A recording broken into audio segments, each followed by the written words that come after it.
నమస్తే, నా పేరు డాక్టర్ సృజన.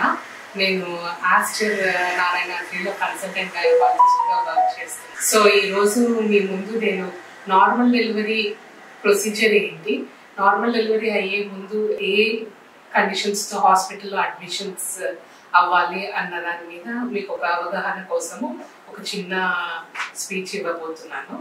యూజువల్గా normal delivery time period 37 to 42 weeks. So యూజువల్గా 3 మెయిన్ థింగ్స్ మనం గుర్తుపెట్టుకోవాలి. ఒకటి labour pains, leaking, bleeding per vagina. Labour pains అంటే యూట్రైన్ కాంట్రాక్షన్స్ అన్నమాట.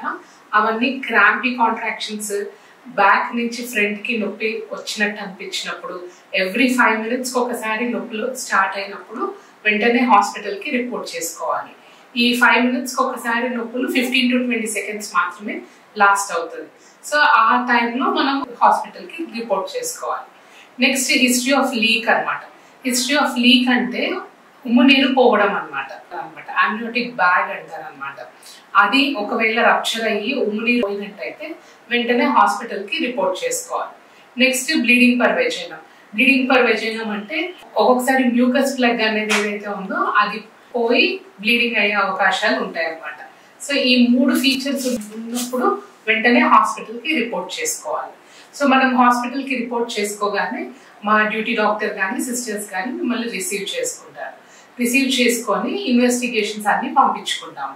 ఇన్వెస్టిగేషన్స్ అన్ని పంపించుకున్న తర్వాత క్యాన్యులా పెట్టుకుంటాము. క్యాన్యులా పెట్టుకొని ఎనిమా ఇస్తాం అన్నమాట. కాంట్రాక్షన్స్ని మానిటర్ చేస్తూ ఉంటాం. యూజువల్గా 2 phases ఉంటాయి, లేటెంట్ ఫేజ్, యాక్టివ్ ఫేజ్ అన్నమాట. లేటెంట్ ఫేజ్లో కాంట్రాక్షన్స్ తక్కువగా ఉంటాయి. లేటెంట్ ఫేజ్లో ఒక 10 to 15 seconds మాత్రమే లాస్ట్ అవుతుంది. అదే యాక్టివ్ ఫేజ్కి వచ్చేసరికి 25 to 35 seconds వరకు కాంట్రాక్షన్స్ లాస్ట్ అవుతుంది అనమాట. సో కాంట్రాక్షన్స్ మానిటర్ చేసుకొని సిటీజీ అంటాం అనమాట. సిటీజీ అంటే కంటిన్యూస్గా ఫీటల్ హార్ట్ రేట్ మానిటరింగ్. మన దగ్గర సిటీజీ ఫెసిలిటీ కూడా ఉంది. సో కంటిన్యూస్గా ఫీటల్ హార్ట్ రేట్ చెక్ చేస్తూ ఉంటాం. సో దీంతో అడ్మిషన్ అయిన వెంటనే కొన్ని వాకింగ్, బాల్ ఎక్సర్సైజెస్ అవన్నీ కూడా చేస్తూ ఉంటాం. తర్వాత ఈ అడ్మిషన్ అయిన తర్వాత క్లియర్ లిక్విడ్స్ అలో చేస్తాం, సాఫ్ట్ డైట్ ఏది అలో చేయము. తర్వాత once in 2 hours internal examination చేస్తూ ఉంటాం అనమాట. లేటెంట్ ఫేజ్ నుంచి యాక్టివ్ ఫేజ్కి వెళ్ళిన తర్వాత once in 2 hours internal examination చేస్తూ ఉంటాం. కొన్ని చోట్ల అయితే పెయిన్లెస్ లేబర్ అంటారు, అంటే ఎపిడ్యూరల్ అనెస్థీషియా ఇస్తారు అనమాట. తర్వాత కాంట్రాక్షన్స్ అన్ని మానిటర్ చేసుకొని ఫుల్ డైలటేషన్ అయిన తర్వాత బేబీ డెలివరీ చేస్తాం. బేబీ డెలివరీ కన్నా ముందు ఎపిజియోటమీ ఇస్తాం అన్నమాట. ఎపిజియోటమీ ఇది surgical incision to వైడన్ the vagina. So local anaesthesia ఇచ్చి ఎపిజియోటమీ ఇస్తాం. ఇచ్చిన తర్వాత యాక్టివ్ ఫేజ్ లోకి వెళ్ళిపోయిన తర్వాత ఫుల్ డైలటేషన్ అయ్యాక పుష్ ఇచ్చి normal delivery phase followed by delivery of head and shoulders చేసిన తర్వాత డిలేడ్ కార్డ్ క్లాంపింగ్ చేస్తాం.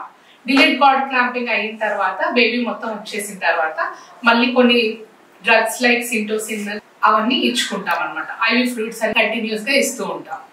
తర్వాత ఏమైతుంది, ఒక డెలివరీ అయిన వెంటనే ప్లసెంటా అంటారు. ఆ ప్లసెంటా అన్నది సపరేట్ అయ్యి వచ్చేస్తూ ఉంటది. తర్వాత ఎపిజియోటమీ సూచరింగ్ చేస్తాం. చేసిన తర్వాత వైటల్స్ చెక్ చేసుకొని ఒక 2 hours వరకు లేబర్ రూమ్ లోనే పేషెంట్ ని పెట్టుకుంటాం.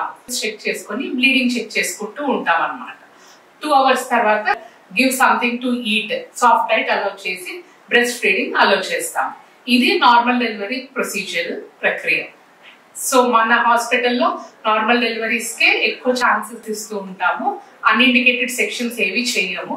మాక్సిమం నార్మల్ డెలివరీ ట్రై చేసి ఒకవేళ బేబీకి ఏదైనా ప్రాబ్లం అయ్యి మదర్కి ఏదైనా ప్రాబ్లం అయితేనే సెక్షన్ చేస్తాను తప్పిస్తే వేరే రీజన్స్ వల్ల అన్ఇండికేటెడ్ సెక్షన్స్ అయితే ఆస్టర్లో చేయట్లేదు. Thank you.